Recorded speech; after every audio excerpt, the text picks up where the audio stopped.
Europe 1, Transsibérien Express.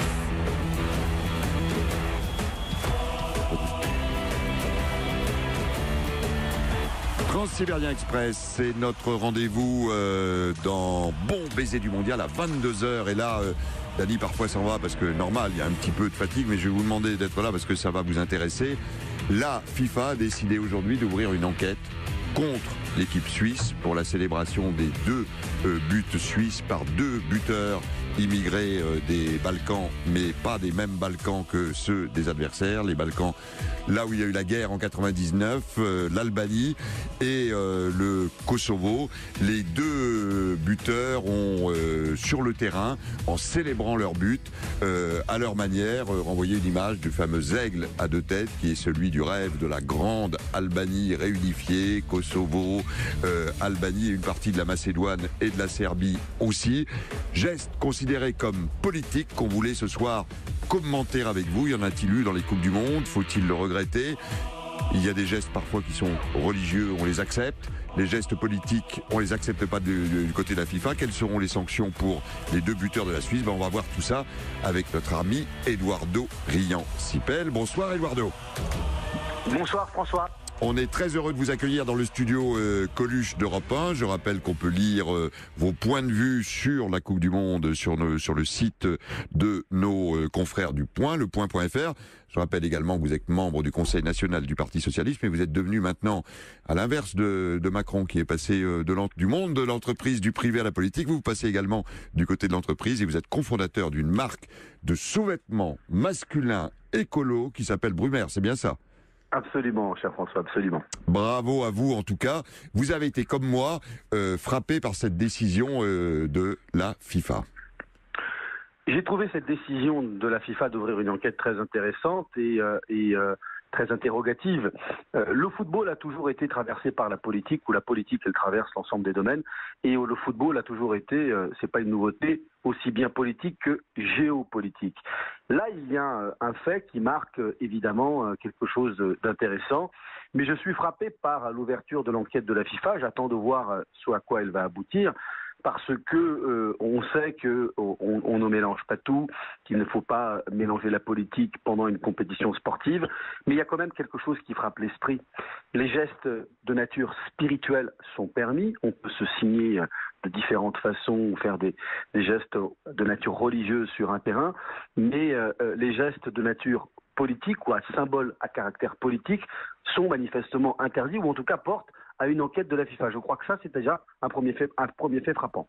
Après, on a eu dans toute l'histoire du foot des gestes politiques qui, eux, ont été devenus même des symboles. On se souvient du point de Socrates, on se souvient dans le sport, et Dani, il y en a eu d'autres. Qui se torche avec le maillot de l'Allemagne, par exemple, lors de l'Euro 88.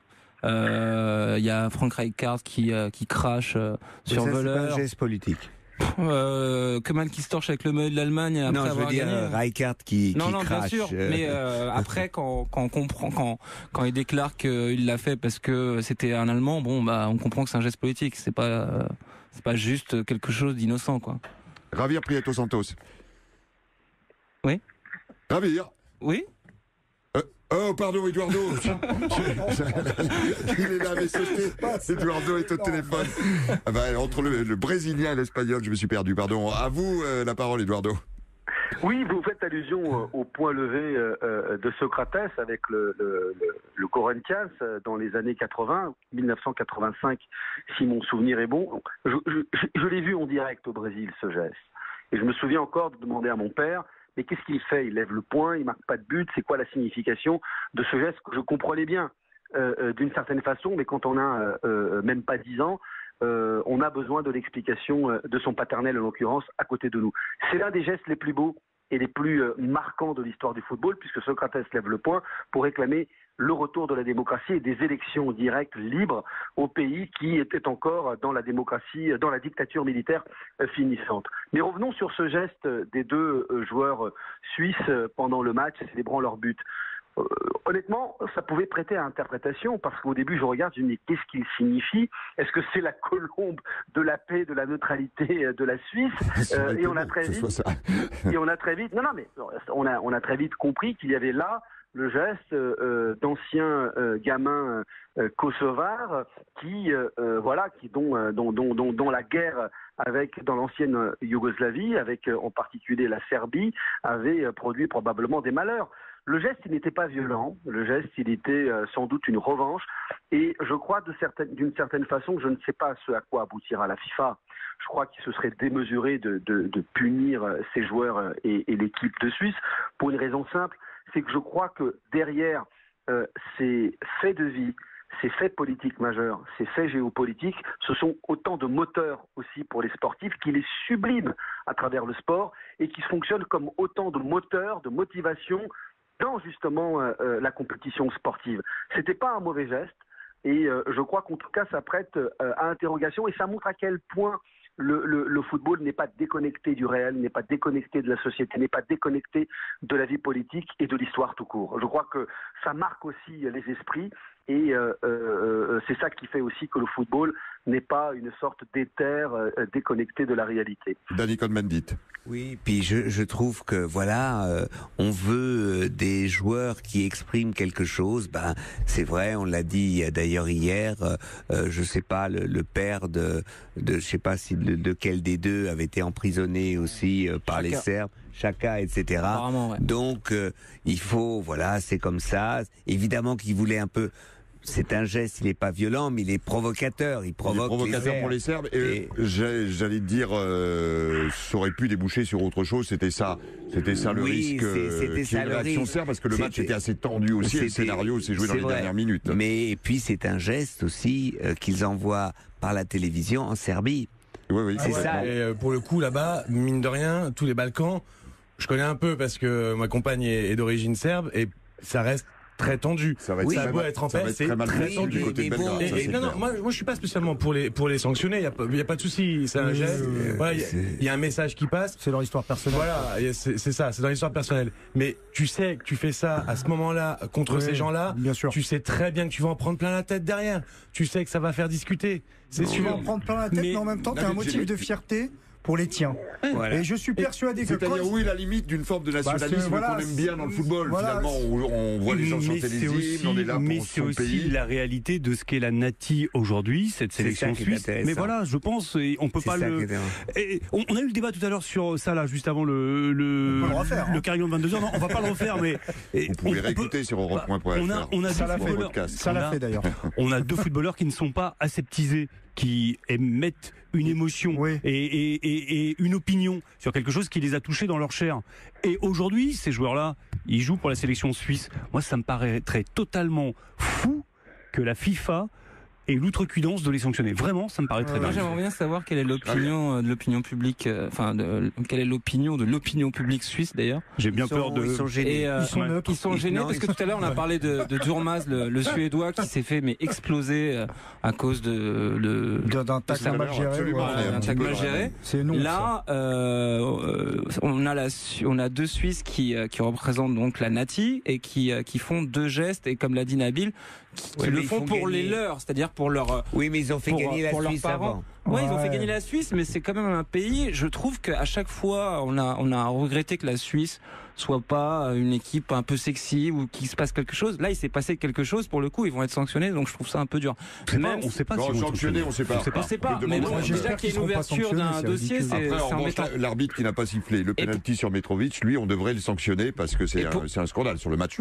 Et pour finir, il y a un énorme passif entre les Kosovars, la sélection du Kosovo. Absolument, aussi. Oui, et la sélection serbe. Pendant, je sais plus si, je crois qu'il y a il y a 2 ans, pendant des éliminatoires, ils ont envoyé un drone avec un drapeau. Éliminatoire de l'Euro 2016. Voilà, avec un drapeau. Donc il y a 2 ans, il y a un drone qui est apparu sur la pelouse avec le drapeau de l'Albanie. Les Serbes ont chopé le drone, les joueurs serbes sur le terrain ont chopé le drone, et puis là c'est parti un peu en cacahuète, comme on dit. Ce qui veut dire, Eduardo Riancipel, comme vous le disiez, le foot est aussi le reflet de ça, de ce qui se passe dans notre monde autour de nous. Je crois que c'est plutôt bienvenu, François. D'abord, il faut rappeler quand même, mais vous l'avez dit, le Kosovo a obtenu son indépendance il y a peu. Et la Serbie ne la reconnaît pas. Et la Serbie ne la reconnaît pas. Mais la FIFA le reconnaît. Danny Cohn-Bendit dans une situation de tension vraiment importante. Et on fait souvent d'ailleurs le procès aux joueurs de football d'être des gens déconnectés, pas engagés, dans une sorte de bulle. Moi, je préfère toujours des joueurs de football qui sont engagés dans leur temps. Alors évidemment, j'espère... Alors faut-il valider? Non, on va pas refaire le débat. Mais c'est ça. François, mais il y a quelque chose quand même. Par exemple, aux Jeux Olympiques à Mexico, les Blacks qui ont levé le poing, on leur a enlevé leur médaille. Tommy Smith et John Carlos. Tommy Smith et John Carlos. On leur a enlevé leur médaille, on les a expulsés des Jeux Olympiques. Non mais après on a une vision très binaire, pour le coup je rejoins un peu Nabil. Absolument, c'est ça que si on peut pas dire ah bah ça là t'es très méchant et puis dire ah c'est super parce que t'as fait l'aigle de l'Albanie avec tes mains. Donc c'est ça qui pose un peu problème dans la politique, dans le sport. Moi je suis pour que chacun fasse des plaidoyers. Justement je trouve que les joueurs ça les enrichit. Même au niveau de leur image, mais après c'est vrai qu'il y a deux lectures et notre lecture elle est très occidentale et peut-être qu'on ne comprend pas les tenants et les aboutissants de l'histoire de Salah. C'est pas le geste du sauteur à la perche polonais qui au jeu de Moscou fait un bras d'honneur. Tout à l'heure on a longtemps parlé Kovačevski qui fait son bras d'honneur. On a longtemps parlé de Salah. Enfin ici à table on a presque tous dit ah bah il est très méchant parce qu'il va voir Kadyrov. Peut-être Nabil nous a rappelé le contexte. Et Nabil nous a rappelé le contexte. Et là peut-être qu'on est un peu plus clément parce que avec deux joueurs albanais alors qu'en Serbie, peut-être qu'ils ont envie enfin, ils ont une autre vision du truc, quoi. Donc, ce que nous épaules de l'air. Oui, Eduardo. Et le chanteur qui a ouvert la star mondiale, Robbie Williams. Robbie Williams qui a ouvert les Jeux, enfin pardon, la Coupe du Monde et a fait un bras d'honneur. On ne sait pas ce qu'il signifie par ailleurs. Est-ce qu'il va être sanctionné? Est-ce qu'il va pas être payé? Bon, là, on n'a rien entendu du tout. Et je le dis encore une fois, il faut quand même rappeler que la FIFA fait un effort monumental pour dépolitiser au maximum, naturellement, le football et les compétitions, et de l'aseptiser au maximum, comme si les joueurs de football étaient en dehors de la société. Moi, je préfère des gens qui sont engagés. On a eu ce débat aussi au sujet de l'équipe de Barcelone au moment de la question de l'indépendance de la Catalogne lorsqu'elle était sur la table, avec Busquets en particulier.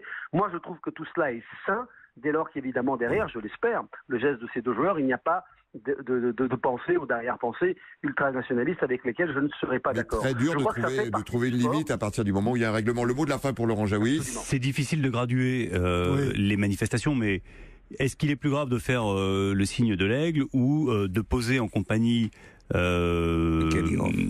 même pas de Kadyrov, je pensais à Özil et Gundogan. Avec Erdogan. Avec Erdogan, voilà. Donc, c'est difficile de graduer. On peut pas passer notre temps à dire oui, mais là, ils sont pris en otage. C'est pour ça que la FIFA, pour se tranquilliser, dit bah non, c'est interdit. Donc, elle rappelle, je pense que l'enquête, c'est un rappel au règlement.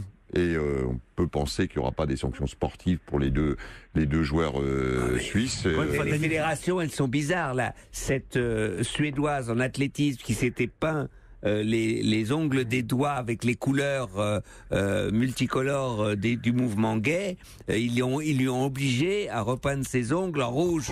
Enfin, je veux dire, les fédérations sont quand même un peu complètement. On a un problème en Suède apparemment. Il n'y a pas que des problèmes en Suède. C'était la fédération internationale. C'était la fédération d'athlétisme. Mon cher Eduardo Riancipel, ça a été un plaisir de partager cette réflexion avec vous. À très bientôt sur l'antenne d'Europe 1. Merci à vous et belle émission. Et je rappelle qu'on peut vous lire sur le point.fr.